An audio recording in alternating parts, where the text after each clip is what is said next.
با توجه شما گفتار ادبی از سلسله خوانش بدیعی. سامیان گرامی، حالا گفتار 24 را از روی یکی از شاهکاری‌های بی‌نظیر ادبیات فارس و تاجیک، بوستان سعدی، در قرائت عبدالرشید خوجمقلوف بشنوید.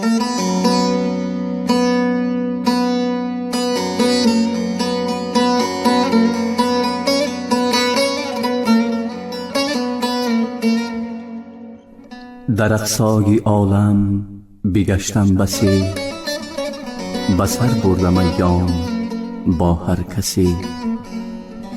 تمتع به هر گوشه یافتم، زی هر خیرمنی خوشه یافتم. ادامه باب هفتم در عالم تربیت.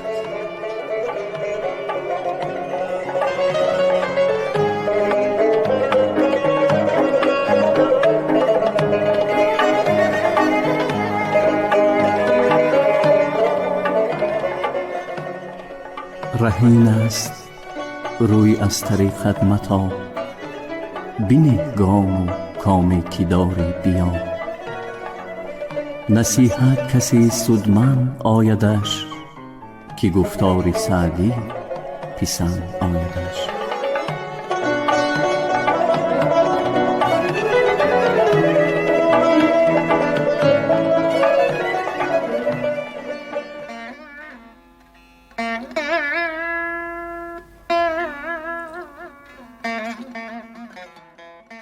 فریدون وزیری پسندیده داشت، که روشندل و دوربین دیده داشت. رضای حق اول نگه داشتی، دیگر پاس فرمان شه داشتی. نهد عاملی سفله بر خلق رنج، که تدبیری ملک است و توفیری گنج. اگر جانبی حق نداری نگاه، گزندت رساند هم از پادشاه. یکی رفت پیشی ملیک بامداد، که هر روزت آسایش و کام باد. غرض مشنو از من نصیحت پذیر، تو را در نهان دشمن است این وزیر. کس از خاص لشکر نماندست و عام، که سیم و زر از وی ندارد بوام. به شرطی که چون شاهی گردن فراز، بمیرد دهند آن زر و سیم باز. نخواهد تو را زنده این خود پرست، مبادا که نقدش نیاید به دست. یکی سوی دستور دولت پناه، به چشمی سیاست نگه کرد شاه. که در صورتی دوستان پیش من، به خاطر چرایی بداندیش من. زمین پیش تختش ببوسید و گفت، نشاید چو پرسیدی اکنون نهفت. چنین خواهمی نامور پادشاه، که باشند خلقت همه نیک خواه. چو مرگت بود وعده سیمی من، بقا بیش خواهندت از بیم من. نخواهی که مردم به صدق و نیاز، سرت سبز خواهند و عمرت دراز. غنیمت شمارند مردم دعا، که جوشن بود پیش تیری بلا. پسندید از او شهریار آنچه گفت، گلی رویش از تازگی برشکفت. ز قدر و مکانی که دستور داشت، مکانش بیفزود و قدرش فراشت. بداندیش را زجر و تأدیب کرد، پشیمانی از گفته خویش خورد. ندیدم ز غماز سرگشته تر، نگون تاری و بخت برگشته تر. زنادانی و تیره رایی که اوست، خلاف افکند در میانی دو دوست. کنند این و آن خوش دیگر باره دل، وی اندر میان کوربخت و خجل. میانی دو کس آتش افروختن، نه عقل است و خود در میان سوختن. چو سعدی کسی ذوق خلوت چشید، که او از دو عالم زبان در کشید. بگوی آنچه دانی سخن سودمند، وگر هیچ کس را نیاید پسند. که فردا پشیمان برآرد خروش، که آوخ چرا حق نکردم به گوش.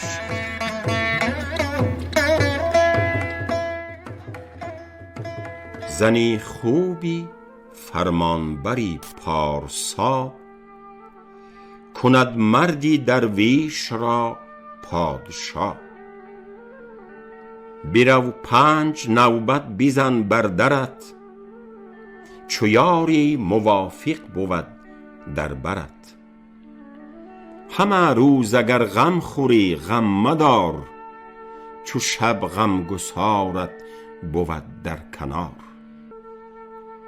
کی را خانه آباد و همخوابه دوست، خدا را به رحمت نظر سوی اوست. چو مستور باشد زنی خوب روی، به دیدار او در بهشت است شوی. کسی برگرفت از جهان کام دل، که یک دل بود با وی آرام دل. اگر پارسا باشد و خوش سخن، نگه در نکویی و زشتی مکن. زنی خوشمنیش دلنشین تر که خوب، که آمیزگاری بپوشد عیوب. ببرد از پری چهره زیشت خوی، زنی دیو سیمای خوش طبع گوی. چو حلوا خورد سرکه از دست شوی، نه حلوا خورد سرکه اندوده روی. دلارام باشد زنی نیک خواه، ولیکن زنی بد خدایا پناه. چو طوطی کلاغش بود هم نفس، غنیمت شمارد خلاص از قفس. سر اندر جهان به به آوارگی، وگرنه بنه دل به بیچارگی. تهی پای رفتن به از کفش تنگ، بلای سفر به که در خانه جنگ. به زندان قاضی گرفتار به، که در خانه بودن به ابرو گیری. سفر عید باشد بران کت خدای، که بانوی زیشتش بود در سرای. دری خرمی بر سرایی ببند، که بانگی زن از وی برآید بلند. چو زن راهی بازار گیرد بزن، وگرنه تو در خانه بنشین چو زن. اگر زن ندارد سوی مرد گوش، سراویلی کهلیش در مرد پوش. زنی را که جهل است و ناراستی، بلا بر سری خود نه زن خواستی. کی در کیله جو امانت شکست، از انبار گندم فرو شوی دست. بران بنده حق نیکویی خواست است، که با او دل و دست زن راست است. چو در روی بیگانه خندید زن. دیگر مرد گو لافی مردی مزن. زنی شوخ چون دست در قلیه کرد، برو گو بینه پنجه بر روی مرد. ز بیگانگان چشم زن کور باد، چو بیرون شد از خانه در گور باد. چو بینی که زن پای بر جای نیست، ثبات از خردمندی و رای نیست. گریز از کفش در دهانی نهنگ، که مردن به از زندگانی بننگ. بپوشانست از چشم بیگانه روی، وگر نشنود چی زن آنگه چی شوی.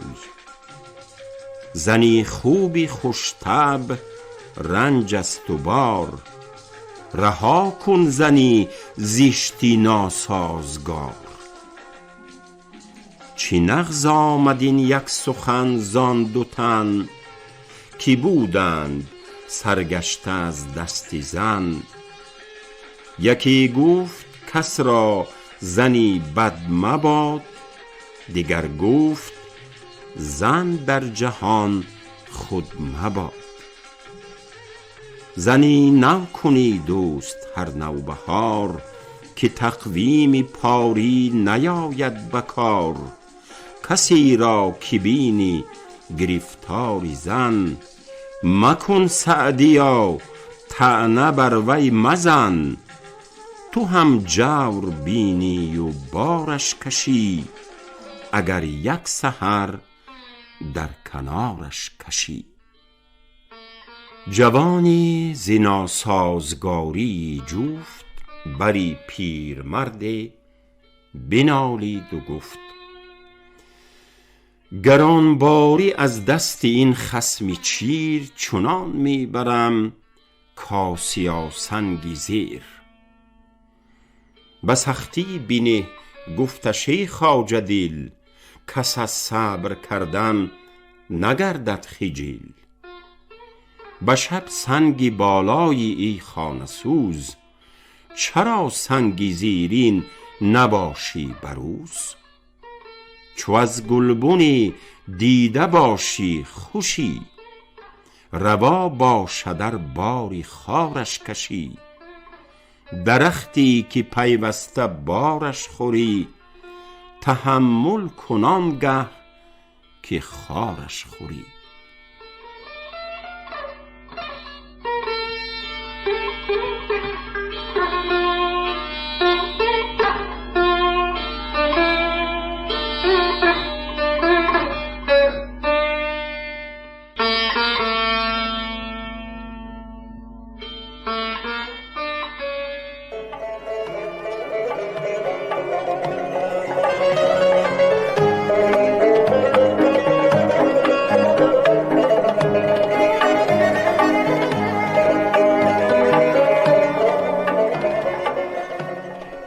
رهین است روی از طریقت متاب، بینه گام و کام که داری بیا.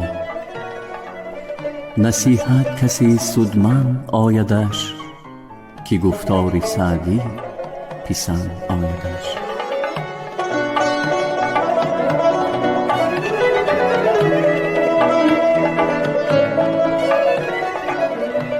پسر چون زده برگذشتش سنین، ز نامحرمان گو فراتر نشین.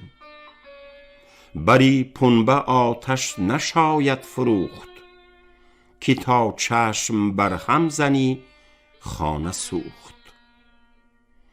چو خواهی که نامت بماند بجای، پسر را خردمندی آموز و رای. چو فرهنگ و رایش نباشد بسی، بمیری و از تو نماند کسی. بسا روزگاری که سختی برد، پسر چون پدر نازکش پرورد. خردمند و پرهیزگارش برار، گرش دوست داری بنازش مدار. به خردی درش زجر و تعلیم کن، به نیک و بدش وعده و بیم کن. نوآموز را ذکر و تحسین و زیح، زی تو بیخ و تهدیدی استاد بیه. بیاموز پرورده را دست رنج، وگر دست داری چو قارون به گنج. مکن تکیه بر دستگاهی که هست، که باشد که نعمت نماند به دست. به پایان رسد کیسه سیم و زر، نگردد تهی کیسه پیشور. چی دانی که گردیدنی روزگار، به غربت بگرداندش در دیار. چو بر پیشه باشدش دسترس، کجا دست حاجت برد پیش کس. ندانی که سعدی مراد از چی یافت، نه هامون نوشت و نه دریا شکافت. به خردی بخورد از بزرگان قفا، خدا دادشان در بزرگی صفا. هر آن کس که گردن به فرمان نهد، بسی بر نیاید که فرمان دهد.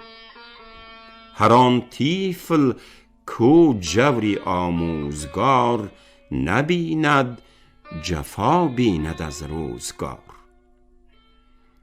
پسر را نکو دارو راحت رسان، که چشمش نماند به دستی کسان. هر آن کس که فرزند را غم نخورد، دیگر کس غمش خورد و بدنام کرد. نگه دار از آمیزگاری بدش، که بدبخت و بیره کند چون خودش.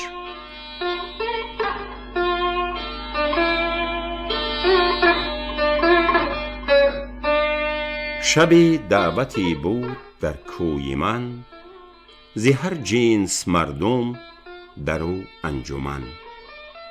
چو آوازی مطریب در آمد ز کوی، به گردون شد از عاشقان های و هوی. پری چهره‌ای بود محبوبی من، بدو گفتم ای لعبتی خوبی من. چرا با رفیقان نیایی به جمع، که روشن کنی بزم ما را چو شمع. شنیدم سهی قامتی سیم تن، که می رفت و می گفت با خویشتن. محاسن چو مردان ندارم به دست، نه مردی بود پیش مردان نشست. سیه نامه تر زان مخنث مخواه، که پیش از خطش روی گردد سیاه. از آن بی حمیت بباید گریخت، که نامردیش آبی مردان بریخت. پسر کو میانی قلندر نشست، پدر گو ز خیرش فرو شوی دست. دریغش مخور بر هلاک و تلف، که پیش از پدر مرده به ناخلف.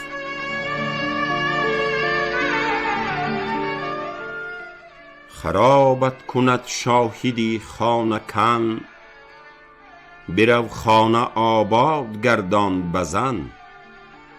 نشاید هوس باختن با گلی، که هر بامدادش بود بلبلی. چو خود را به هر مجلسی شمع کرد، تو دیگر چو پروانه گردش مگرد. زنی خوبی خوشخوی آراسته، چی ماند به نادانی نوخاسته. درو دم چو غنچه دمی از وفا، کی از خنده افتد چو گل در قفا. نه چون کودکی پیچ در پیچی شنگ، که چون موقل نتوان شکستن به سنگ. مبین دل فریبش چو حوری بهشت، کزان روی دیگر چو غول است زیشت. گرش پای بوسی ندارد سپاس، برش خاک باشی ندارد پاس. سر از مغز و دست از درم کن تهی، چو خاطر به فرزند مردم نهی. مکن بد به فرزند مردم نگاه، که فرزند خویشت برآید تباه.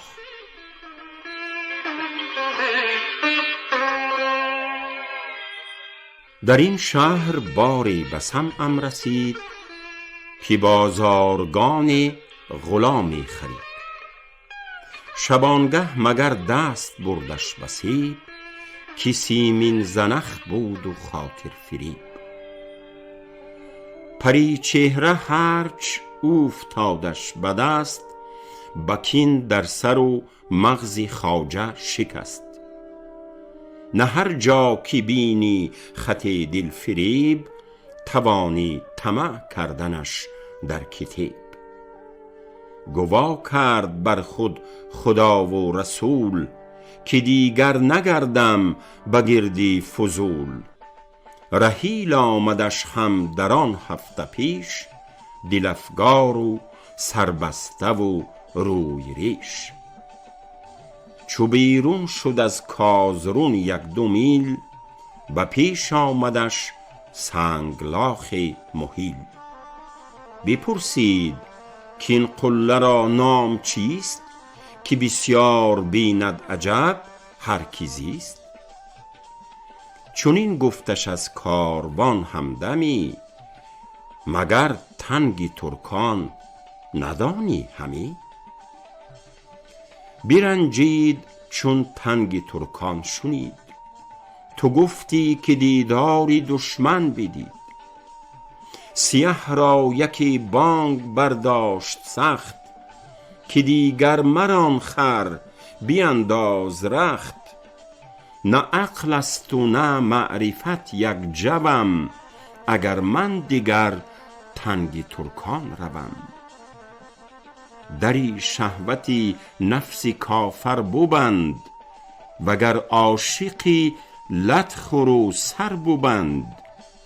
چی مر بنده ای را همی پروری، به هیبت برآرش کزو برخوری.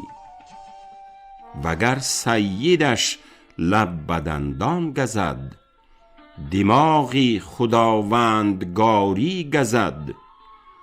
غلام آب کش باید و خویشت زن، بود بنده نازنین مشت زن. گروه نشیند با خوش پسر، که ما پاک بازی مصاحب نظر. ز من پرس فرسوده روزگار، که بر سفره حسرت خورد روزدار. از آن تخم خرما خورد گوسفند، که قفل است بر تنگ خرما و بند. سری گاوی عصار از آن در که است، که از کنجدش ریسمان کوته است.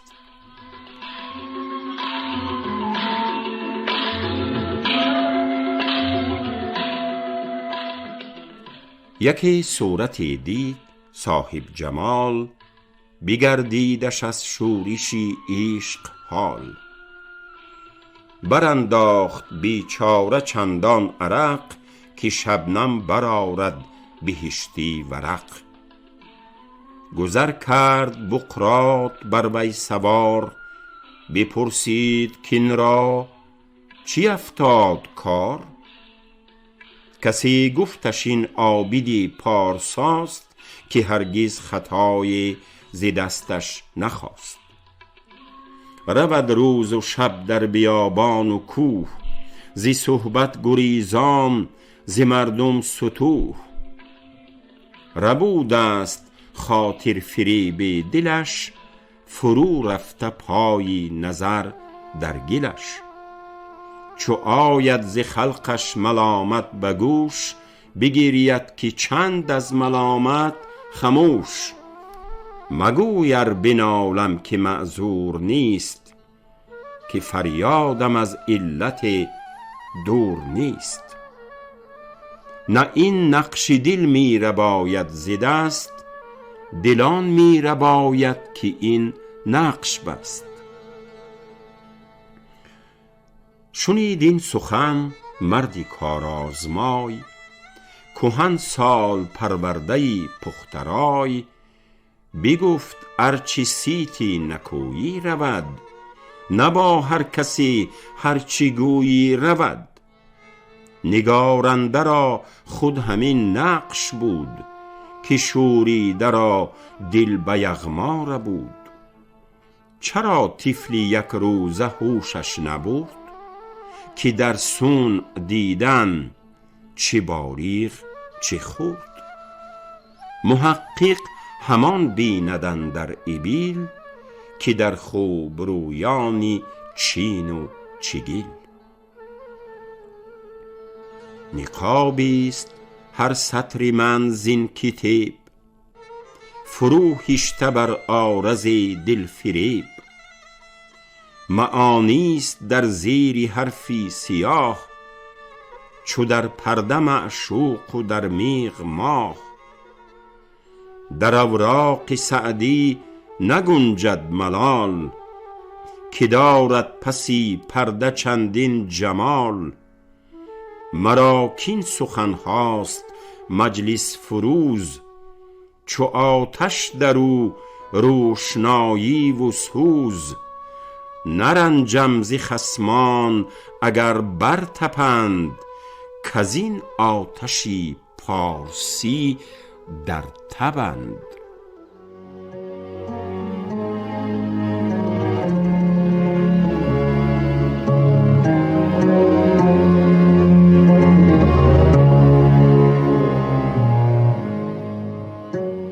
یکی پند می داد فرزند را، نگه دار پندی خردمند را.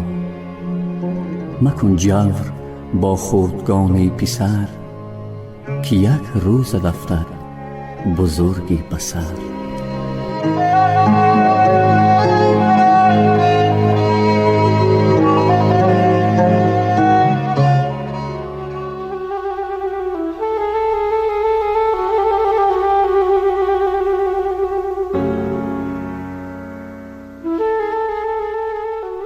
شنوندگان ارجمند، شما گفتار 24 را از روی بوستان سعدی در قرائت عبدالرشید خوجمقلوف شنیدید.